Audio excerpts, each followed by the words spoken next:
하나님의 말씀 마태복음 10장 1절에서 15절 말씀 가운데 한 절만 봉독해 올립니다. 6절 말씀입니다. 오히려 이스라엘 집에 잃어버린 양에게 가라 하신 이 말씀을 가지고 나는 하나님의 일꾼인가 하는 제목의 말씀으로 하나님의 말씀을 함께 은혜를 나누고자 합니다. 오늘 보면 6절의 말씀을 보면 예수님께서 12제자를 부르셔서 둘식짝을 지어 전도를 보내시는 말씀 가운데 있는 말씀입니다. 너는 이스라엘에 잃어버린 양을 찾으러 가라 그랬습니다. 예수님께서 12제자를 부르신 후 이 말씀의 시작이 되어지는데 주님이 부른 12제자는 이제까지의 바리새인이나 형식적인 유대교의 전통이 아닌 예수님의 명령에 대한 일꾼들입니다. 우리가 신앙생활을 할 때에 이게 하나님의 말씀이냐 아니냐가 가장 중요합니다. 그런데 오늘날 우리가 교회 생활이 어쩌면 하나님의 말씀이 아닌 형식이나 습관적인 것들이 주를 이룰 때가 있다는 사실을 기억하시기 바랍니다.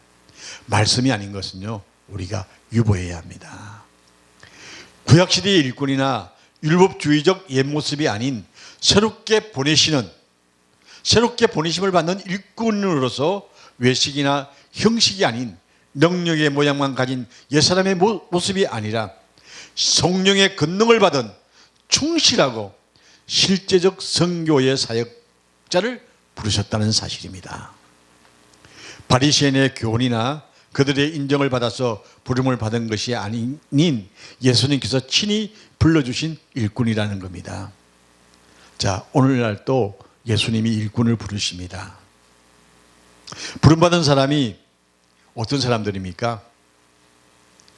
신학의 과정을 공부하고 세례를 받고 이렇게 부르시는 과정이 전부인 것처럼 생각하는 사람도 없잖아 있다는 사실입니다. 그래서 어떤 사람은 그래요. 예수님이 뭐 신학교 공부하셨나? 그렇게 묻는 사람도 있습니다만, 근데 이건 시대가 요구하는 것들이거든요. 근데 신학을 공부하지 않으면 안 됩니다. 하되 신학 속에 하나님의 살아계심을 만날 수 있는 우리가 되어져야 한다는 겁니다. 그래야 내가 하나님을 만나러 갈 수 있는 길들을 찾아갈 수가 있게 되어지죠. 하나님께서 불러주셔야 일꾼이 됩니다. 자기가 혼자 부름받은 건 아니죠. 스스로 일꾼이 되는 사람들도 많이 있습니다. 그런 사람을 뭐라고 그럽니까? 사꾼이라고 그럽니다. 구약시대나 지금이나 녹을 타먹기 위해서 부름받지 않는 자가 일꾼들이 되어서 일하는 사람들이 참 많습니다.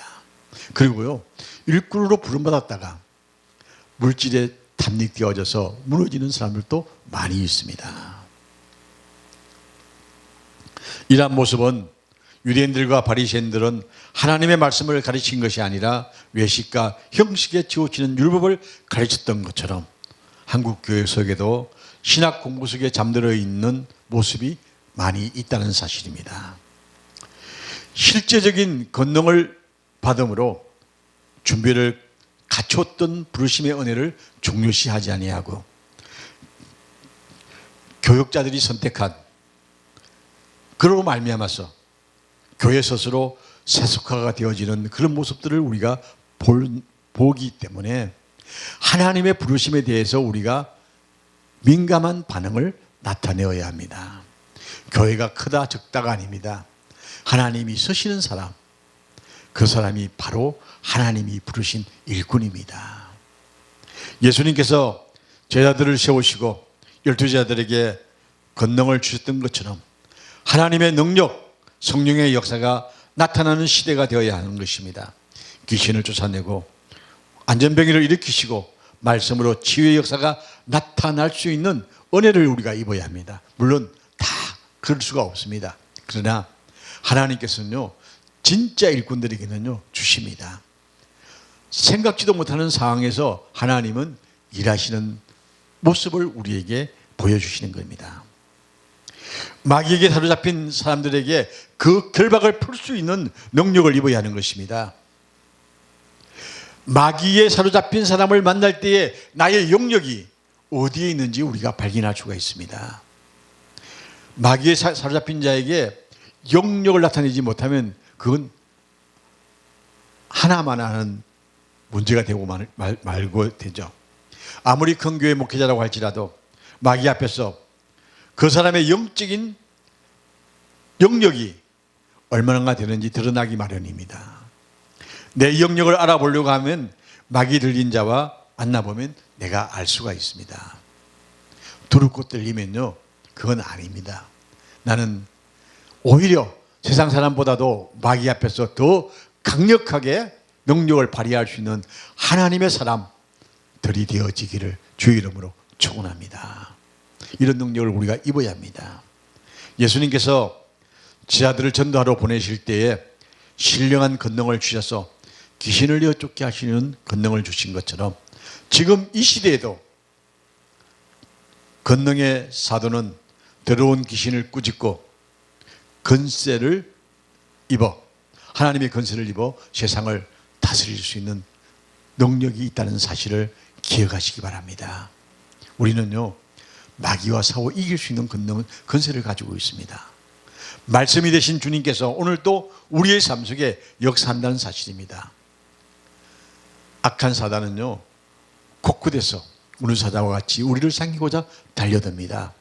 어떻게 하시겠습니까? 사자의 입을 찢는 역사가 여러분의 삶 속에 있기를 축복합니다. 사람의 사명이 각각 다 다르죠. 귀신 쫓는 것이 전부는 아닙니다. 이 사람에게는 이런 권능, 저 사람에게는 저런 권능 다 달란트를 다르게 주십니다. 그러나 그 은사가 각각 다르다 할지라도 악한 역사 앞에서 담대한 믿음으로 승리할 수 있도록 하시는 하나님의 권능이 우리에게 있다는 사실입니다. 9절에 말씀합니다. 너희는 전대에 금이나 은이나 동이나 가지지 말고 전대나 주머니보다 오히려 하나님의 말씀과 은혜와 권능을 준비해라 말씀하셨습니다. 우리 이거 준비해야 합니다. 우리는요, 하나님의 권능을 갖지 않으면 아무것도 아닙니다. 우리는 하나님의 권능으로 살아가는 사람들입니다. 하나님의 일꾼들은 이러한 준비가 철저하게 되어져야 합니다.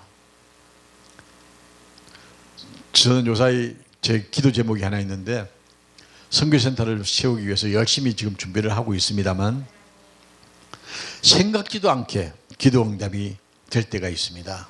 그래서 하나님 감사합니다. 그렇게 늘 영광을 돌리는데 8절에 보면요, 말씀합니다. 8절 하반절에 그러죠. 너희가 거저 받았으니 거저 줘라 말씀하셨습니다.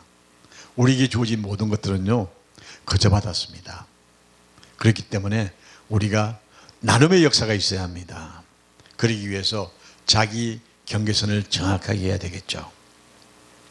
10절의 말씀을 보면 여행을 위해서 주머니나 두벌 옷을 가지지 마라 그랬습니다. 이는 일꾼이 저먹을 것을 받는 것이 마땅하니라. 이것은 무엇을 의미할까요? 먹이시고 입히시는 하나님의 역사가 우리가 하나님 일할 때에 채워주실 것이라고 약속하는 말씀입니다. 하나님이 결코 헐벗게 하지 아니하신다는 말씀입니다. 즉 내용은 이 마땅하다고 하는 이 내용을 두 내용을 가만히 보면 모순되는 것 같이 보이지만 이것은 보수가 문제가 아니라 사명을 다하면 너희에게 필요한 것 내가 채워준다는 말씀입니다. 부자가 되고자 목회를 한다고 한다면 그만두셔야 합니다. 부자가 되고 목회를 할 것 같으면 뭐 사업을 하는 것이지 목회를 할 이유가 없죠. 이렇게 근데 교회의 성장이 곧 부자가 되는 거라고 생각하는 사람들도 없잖아 있다는 사실입니다. 주님을 사랑하는 것이 일꾼의 가장 큰 의무입니다. 그렇기 때문에 우리는 돈을 사랑하는 것이 아니라 주님을 사랑하는 것이 우리의 삶이라고 한다면 세상 물질 앞에 우리가 연연하지 말아야 한다는 말씀입니다. 전대와 주문을 준비하기 전에 하나님의 은혜의 권능을 받아 준비된 자라고 한다면 의식주 문제는 당연히 해결되어지는 것입니다. 전 목회 40년 가까이 하면서 제가 먹기 싫어서 안 먹었으면 모르겠지만 스스로 없어서 못 먹어본 적은 없는 것 같습니다. 하나님은 먹이시고 입히십니다. 그러므로 하나님의 일꾼은 전대나 주문을 준비하기보다는 하나님의 진리의 말씀과 은혜의 권능을 준비해야 한다. 우리에게 다시 한번 권면합니다. 우리나라가 코로나19로 인해서 팬데믹으로 인해서 교회가 폐쇄된 교회가 정말 많이 늘어났습니다. 이제 회복하는 단계가 왔죠. 근데 저 생각해 보면요, 참 우습다고 생각합니다. 처음 초기 코로나가 생길 때에 교회에 출석도 못하게 하고 막 하고, 지금 생각하면 진짜 그 가짜잖아요. 지금 생각하면 많은 사람들이 백신 맞으러 줄 서가고 왜 맞아야 됩니까? 그 백신 비리가 이제 하나씩 밝혀지기 시작하는데 백신 맞으면 안 되거든요. 근데 그 맞으러 다 갔었습니다. 그래서 그걸로 인해서 많은 사람들이 생명을 또 잃었죠. 어쨌든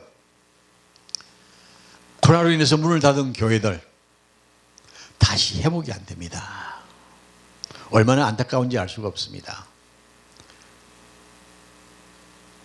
바리새인들과 율법학자들, 서기관들, 제사장들 율법을 가지고 꼬치꼬치 파고들고 질문하기도 했습니다만 하나님은 사랑의 대상입니다. 하나님은요, 사랑의 대상이었기 때문에 교회들이 힘을 모아서 하나님을 사랑하는 일에 전심전력을 다해야 하나님의 사랑을 우리가 삶 속에서 증거할 수 있습니다. 내가 하나님의 사랑을 받지 못했는데 어떻게 하나님의 사랑을 전합니까? 우리 사랑하자고 그럽니다. 세상적 사랑은 얼마든지 할 수 있겠죠. 하나님의 사랑은 하나님의 사랑을 받아본 자만이 사랑할 수 있습니다. 우리가 힘들고 어려울 때 서로 함께 할 수 있는 거, 하나님이 기뻐하지 않는 일을 할 때에 이단들은 기뻐합니다.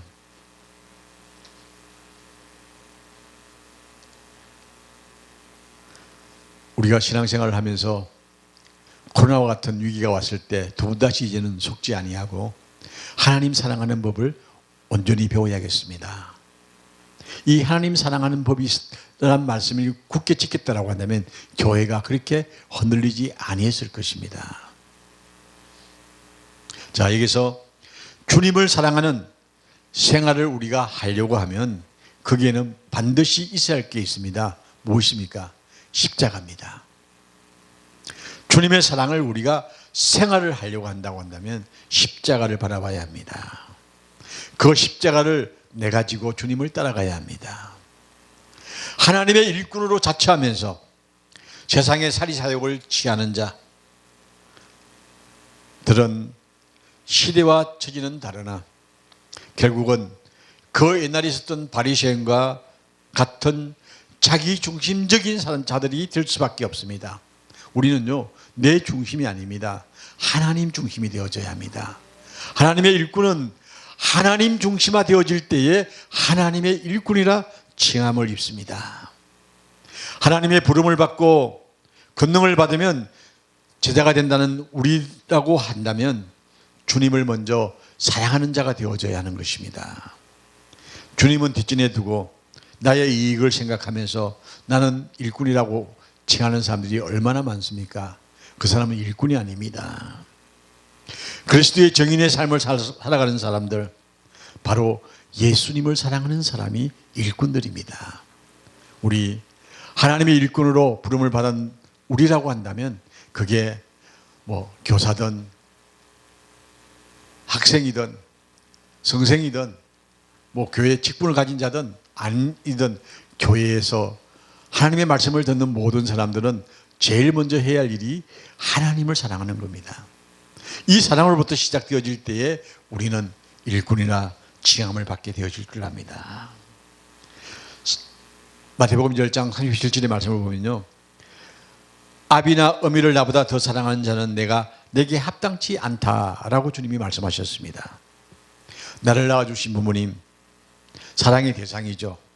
그보다 주님을 사랑하는 자를 주님이 일꾼으로 부르신다는 겁니다. 사랑하되 주님을 사랑하는 자만이 일꾼으로 부름을 받는 것입니다. 자기적 신앙이 아니라 주님을 진정으로 사랑하는 자, 그 부르심을 뜻대신 주님 말씀대로 이루어가는 사람을 주님은 오늘 또 부르셔서 일꾼으로 삼아 주십니다. 우리가 교회에서 직분이 있다고 해서 하나님의 일꾼이 아닙니다. 하나님의 일꾼은 하나님을 사랑하는 자입니다. 오늘 또 하나님은 사랑하는 자를 불러서 잃어버린 자를 찾으러 보내시는 놀라운 역사가 말씀 속에 우리에게 임하고 있으니 우리는 잃어버린 자를 찾기 위해서 두 손 모으고 아버지 말씀 따라 나아갈 수 있는 놀라운 역사가 있기를 주의 이름으로 축복합니다.